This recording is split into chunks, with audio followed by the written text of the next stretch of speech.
The famous thermometer in Death Valley shows only half the truth.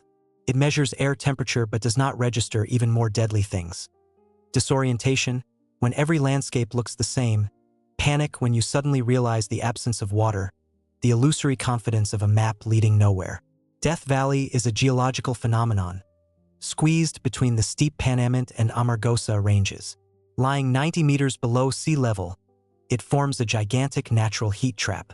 The scorching air cannot overcome the surrounding mountains, descending back down, heating up even more from the pressure. These pockets of hot air create one of the hottest places on the planet. In July 1996, the air temperature here reached 46 degrees Celsius, and the sand surface heated up to 82 degrees Celsius, enough to melt the soles of boots. The summer of 1996 went down in the park's history as one of the hottest. More than 40 days with temperatures above 48 degrees Celsius. In such weather, the human body loses up to 2 liters of fluid per hour, turning the absence of water into a death sentence. The contrast between the deadly reality and the mesmerizing beauty makes Death Valley a magnet for tourists from all over the world. They come to see surreal landscapes but rarely leave their air-conditioned cars in summer. For the park's rangers, Death Valley remains a place of respect, not frivolous adventures. The desert does not forgive mistakes, they repeat, pointing to the main survival rule. Never leave the car in case of breakdown. This rule, written in the blood of previous victims, became a sacred mantra for all who know the true face of Death Valley. In July 1996, German tourists crossed the invisible boundary between adventure and catastrophe by turning onto the dirt road of Anvil Canyon, a decision that would turn their vacation photos into evidence of one of the most mysterious incidents in the history of American national parks. Egbert Rimkus, a 34-year-old architect from Dresden, looked at the world with the confident gaze of a man accustomed to measuring space and calculating proportions. His life in Germany was not easy. Divorce from Heike Weber, disputes over custody of their son. But in this American journey, he saw a new chapter, an opportunity to get closer to 11-year-old George and strengthen relations with Cornelia Meyer, his 27-year-old girlfriend. Cornelia, the owner of a thriving business in Germany, was the more pragmatic of the pair. It was in her name that on July 8th, they rented a green Plymouth Voyager in Los Angeles after flying in from Seattle. Her 4-year-old son Max, a fair-haired boy with curious eyes, made their group look like a real family. In 3 weeks, they drove a significant part of the U.S. West Coast from the beaches of San Clemente to the casinos of Las Vegas, where they stayed at Treasure Island Resort. Their photos, later found in the luggage, showed ordinary happy tourists admiring American expanses. A simple story that could be told by hundreds of other European travelers. But there was one detail that would later acquire a sinister shade. While in Las Vegas, Egbert contacted Heike, asking to borrow money. Receiving a refusal, he transferred $1,500 from his bank account. This transaction indicated financial constraints that could influence their further decisions. Choice of routes, hotels, gas expenses. The German tourists perceived the American West through the prism of European romantic notions formed by Karl May's books and Hollywood westerns. The desert for them was not a deadly trap but an exotic adventure. Scenery for photos they would show friends upon returning home. None of them had experienced surviving in conditions where the temperature regularly exceeds 37 degrees Celsius, and the nearest water source could be tens of kilometers away. They differed from other tourists in their approach to planning. Instead of comfortable hotels, they sometimes chose overnight stays in the open air, as evidenced by the Coleman sleeping bag and tent later found in their car. Toys of Max scattered around the minivan's interior reminded that for all the pull toward adventure, this was an ordinary family, not prepared for extreme trials. The family was supposed to return the car to Los Angeles on July 26th. The next day, a flight to Germany awaited them. These dates set strict time frames for the trip, another factor that could push toward risky decisions. On July 22, 1996, a Monday, the thermometer in Furnace Creek in Death Valley showed 46 degrees Celsius.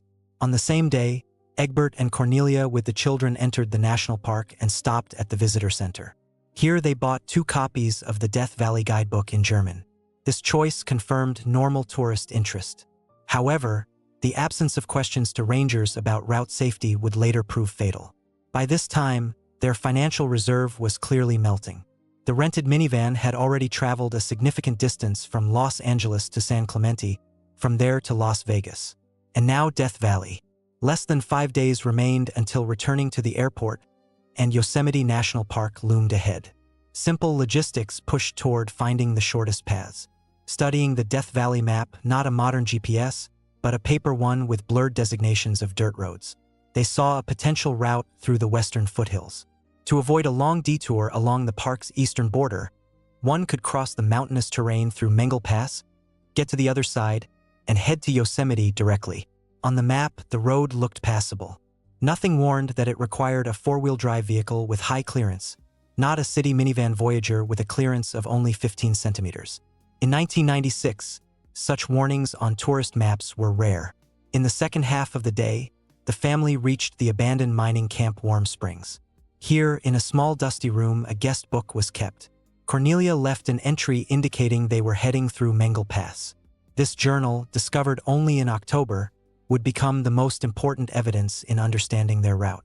Here too, in the geological hut not far from Warm Springs, they took an American flag, a souvenir that would later be found in the minivan.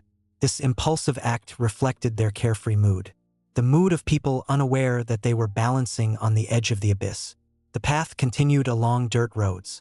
Gradually, the car began to shake on the bumps, and the wheels sank deeper into the sand. The moment came when Egbert had to admit the road was becoming impassable for their transport. They approached Mengle Pass, but the steep climb, strewn with boulders, clearly showed that the minivan would not go further. Making a U-turn, the family faced a dilemma. Return the same difficult way to the main road, losing a day of precious time, or try another route that on the map looked like a promising shortcut. At the crossroads of dirt roads, far from civilization, Egbert chose to turn south toward Enville Canyon instead of returning the familiar way. This choice became fatal. The canyon with steep walls and a sandy bottom was unsuitable for an ordinary minivan, although it looked passable on the map. Soon the road worsened, the canyon narrowed, the sand became loose. At the fork, tired from the long day, Egbert turned right, although the main road went left. Here the path quickly disappeared into the sandy bed. Trying to turn back, he got stuck, and from overheating, both rear tires burst. With desperate determination, Egbert drove another about 60 meters on the damaged wheels until the minivan finally got stuck. By this time, one front wheel had also deflated. The car was stuck 3 kilometers from the beginning of the canyon. The ensuing night brought coolness but also realization of the situation. They were deep in Death Valley with 3 flat tires, tens of kilometers from a phone.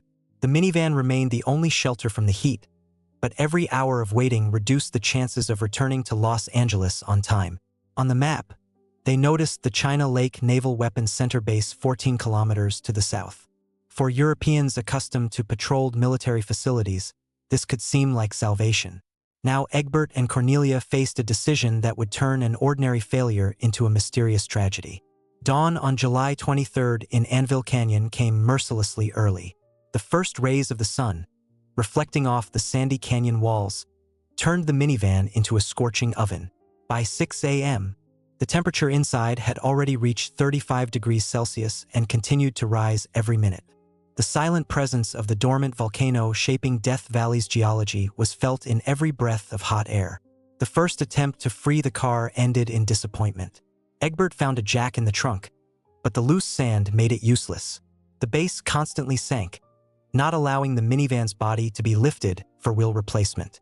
A simple operation that on solid asphalt would take 20 minutes was impossible here. Water supplies became the main source of concern. Like most tourists, they took a few bottles with them, but not canisters necessary for survival in the desert. For 4 people, including 2 children, in heat exceeding 37 degrees Celsius, their reserves could last a maximum of a day or 2. And that with strict rationing, which is extremely difficult to explain to a 4-year-old child. Cornelia, in her German daily planner, found 13 years later, made entries about the trip up to July 22nd. These lines break off in mid-sentence, as if interrupted by something urgent, perhaps the growing heat or a sudden decision. By 10 a.m., the temperature in the shade reached 40 degrees Celsius, and inside the car, it was even higher. The family had to make a choice. Wait for help in the minivan, risking heat stroke, or try to walk to civilization. The decision to leave the car was made around noon. They took with them the essentials: water, some food, perhaps a map and compass.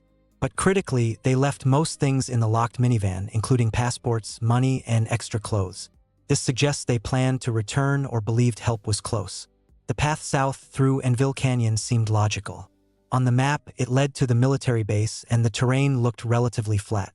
In reality, the canyon floor was covered with loose sand, making every step exhausting. With 2 children, one of whom was only 4, the pace was slow. George, at 11, could keep up, but Max likely had to be carried much of the way. The heat intensified. By 2 p.m., the air temperature exceeded 45 degrees Celsius. Dehydration set in rapidly. The body's cooling system, sweating, ceased to work effectively in the dry air, leading to overheating. Hallucinations and disorientation could begin after just a few hours without sufficient water. Approximately 5 kilometers south of the minivan, the family reached a point where the canyon opened into a wider valley. Here, the landscape changed. Instead of canyon walls providing some shade, they faced open space with no protection from the sun. The military base was still about 10 kilometers away, across rugged terrain. Exhaustion likely forced them to stop. Attempts to find shade under sparse bushes or rocks provided minimal relief. Water ran out. In such conditions, without fluid, death from heatstroke can occur in 4 to 6 hours. The children, with smaller body mass, were more vulnerable. Max, at 4 years old, likely succumbed first, followed by George. The adults, stronger, lasted longer but eventually collapsed from dehydration and hyperthermia. Their final moments were a desperate struggle against overwhelming odds. The merciless laws of nature, which the tourists from Germany so tragically underestimated, prevailed over human will to survive. In the open space, 9 kilometers from the minivan and 5 kilometers from the military base border, they became part of the desert. After death, the desert continued its work. The scorching sun, dry air, and sandy winds accelerated natural processes. Wild animals, coyotes, vultures, small scavengers, gradually scattered the remains a short distance from each other. Personal items: Cornelia's passport, her bank card, the daily planner, remained untouched, preserved by the dry air but gradually covered with a thin layer of sand, blending into the landscape. Paradoxically, while the family itself disappeared without a trace, the minivan they rented stood motionless in the same place where they left it. Locked, with things inside, it could stand like that for years, slowly deteriorating under the influence of the sun and sandstorms, but still recognizable. In the remote canyon, rarely visited even by rangers, it could remain unnoticed for a long time. Days, weeks, months passed. July 26th, the day the minivan was supposed to return to the rental agency in Los Angeles, passed without any news from the renters. July 27th, there was no family on the flight to Germany. Only after that did the search mechanism slowly start, but precious time was already lost. While Heike Weber, Egbert's ex-wife, filed a missing persons report for her ex-husband and son, bureaucratic procedures between German and American authorities took weeks. Only on September 10th, almost 7 weeks after the disappearance, the Los Angeles police registered the Voyager as stolen. By this time, the family's traces in the desert were practically destroyed by wind and time. Even more time passed before someone discovered the car itself. Only on October 21, 1996, during a routine aerial reconnaissance, a Death Valley ranger noticed the sun's reflection off the roof of the stuck minivan. By this time, almost 3 months had passed since the family's disappearance. The green Voyager, covered in dust with 3 flat tires, looked like an alien object amid the pristine landscape of Enville Canyon. Landing nearby, the ranger discovered that the car was locked, and personal items were visible inside. Checking the registration number revealed an alarming fact. The car was listed as stolen. This discovery launched a large-scale search operation in Death Valley history. More than 200 people, rangers and specialists from China Lake Mountain Rescue Group and Indian Wells Valley Search and Rescue, Inyo County Sheriffs, combed the area. 2 helicopters surveyed the terrain from the air, while ground teams on horses explored canyons and depressions. The check at Dollar Rent-A-Car showed that the minivan was rented by Cornelia Meyer on July 8th and was supposed to be returned on July 26th. The renters did not appear on the flight to Germany on July 27th. Now the searchers knew whom they were looking for: 34-year-old Egbert Rimkus, his 11-year-old son George, 27-year-old Cornelia Meyer, and her 4-year-old son Max. Clues were scarce. A mile from the minivan, they found a Budweiser beer bottle and traces of sitting under a bush, and 5 kilometers southeast, they discovered German canisters. Although this find remained unconfirmed, searchers focused on the Anvil Canyon area, Warm Springs Road, and Mengel Pass. The territory of the China Lake Base, located 15 kilometers south, was not included in the main search zone. After 5 days of fruitless searches, the operation was curtailed on October 26th. The family was declared missing and presumably dead. In the absence of remains, various theories emerged, from staging the disappearance due to custody disputes to abduction and even encounters with desert cultists. But the facts contradicted most speculations. Bank cards remained in the minivan. The car was locked and abandoned. Everything pointed to an accident, but without bodies, the case remained open. In any disappearance story, there is always the possibility that someone will continue the search even years later. For the German family in Death Valley, that person was Tom Mahood, an engineer and member of the Riverside Mountain Rescue Unit, who in 2009 became interested in the 13-year-old case. Mahood, with his analytical mind, approached the puzzle like a mathematical problem. Gathering all available data, reports from 1996, minivan coordinates, information about the found Budweiser bottle, he began building a new hypothesis. In September 2009, after taking a special tracking course with the China Lake Mountain Rescue Group, he had the opportunity to talk with participants of the original searches. On October 27, 2009, Mahood began his own field investigation. He visited the place where the minivan was found, reconstructed the family's potential routes, and, analyzing maps that could have been available to Egbert, came to an epiphany. He hypothesized that the family, stuck in Anvil Canyon and seeing the base border on the map, might have decided to walk there, hoping for military patrols typical of European military facilities. On November 11, 2009, together with colleague Les Walker, Mahood set out to explore the territory south of the minivan find site, a direction that was not thoroughly checked in 1996. When Walker reported over the radio that he found a wine bottle and then a German daily planner, they realized they were on the right track. Soon they discovered skeletal remains, and among them, Cornelia Meyer's wallet. Their find, handed over to authorities, shocked everyone connected to the 1996 searches. The remains were found approximately 9 kilometers south of the minivan, right on the path to the China Lake Base. As Mahood's hypothesis predicted, among the items were Cornelia's passport, her bank card, the German daily planner with entries about their trip, and a wine bottle identical to the one found in the minivan. DNA analysis confirmed that the remains belonged to Egbert Rimkus and Cornelia Meyer. On December 6, 2010, additional remains were discovered, presumably children's and small shoes, although due to severe decomposition, precise DNA identification proved impossible.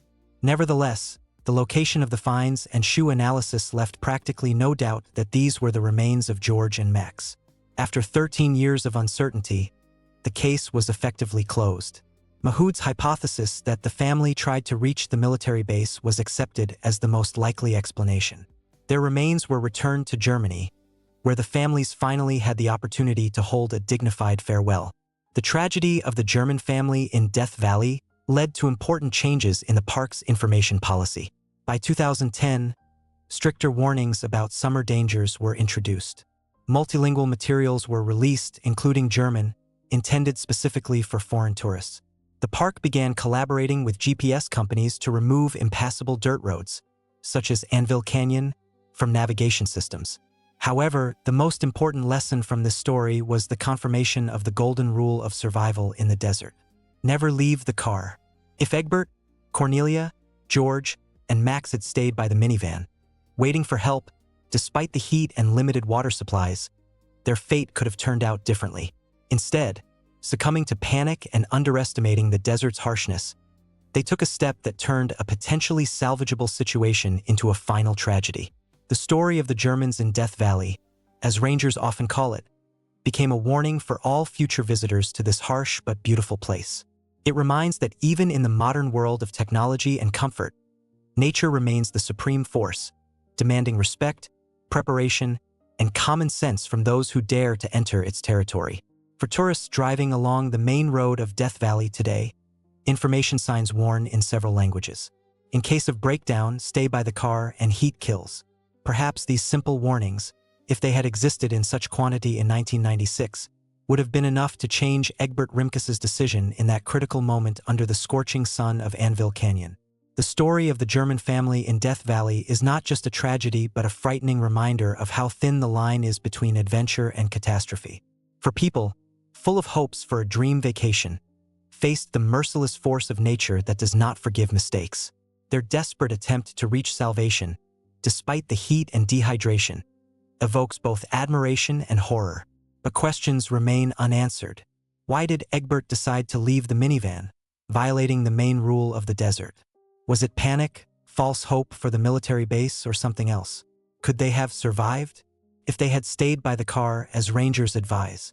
And how far would your own determination go in such a situation? Would you risk everything or wait for help, despite the scorching hell around? And what does this story say about us as people? Do we succumb to the romance of adventures, ignoring warnings? Are we capable of learning from others' mistakes? Or must everyone go their own way to understand how fragile life is? Psychologists claim that in extreme conditions, it is not the strongest who survives, but the one who maintains clarity of mind. Could you hold onto reason, watching your loved ones fade under the scorching sun? If you like this story, be sure to support the video with a like. Your support directly affects the purity and quality of the material. Be sure to subscribe to the channel so as not to miss new videos. Thank you for watching and see you in the next episodes.